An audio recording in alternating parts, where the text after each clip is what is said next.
a lot of newspapers at that time did not have full-time beat positions covering the environment. One of them that did was the Houston Post, the Chronicle's crosstown competitor, one of the two newspapers in Houston at the time.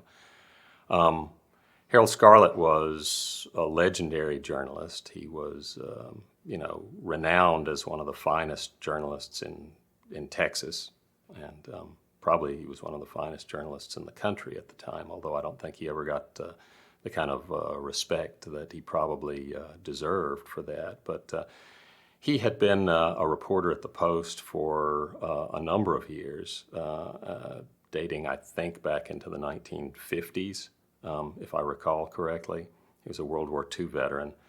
And by the time the mid-'60s came around, as I understand it, I was not working in journalism at the time. I was in high school in another city. But as I understand it, by the time the mid-'60s came around, he was working as a special assignment reporter, or what we might now call a projects reporter for the Post, doing big in-depth stories, investigations, and so on. And as I later learned, one of his projects was an award-winning, I think, series of articles on Houston's air and water pollution in 1966, if I recall correctly, which would have been, several years before the landmark environmental legislation of the early 70s was passed, the Clean Air Act, Clean Water Act, creation of the EPA, and so on. So Harold was carving out a role for himself as an aggressive and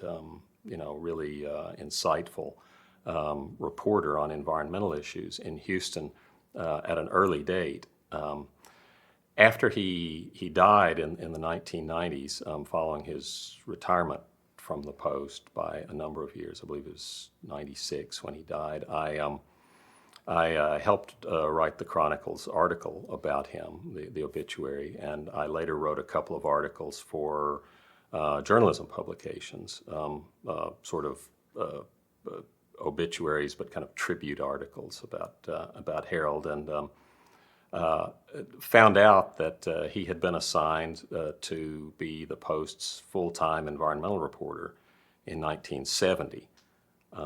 I talked to Bill Hobby, who had been the editor of the Post, was later Lieutenant Governor of Texas, of course, and Mr. Hobby told me that Harold was assigned to that role in 1970, which I did a little bit of research and found would have made him one of just a handful, just a very few full-time environmental reporters at any newspaper in the country at that time. So the Houston Post was really ahead of the curve in terms of assigning a full-time reporter to concentrate on environmental problems, environmental issues.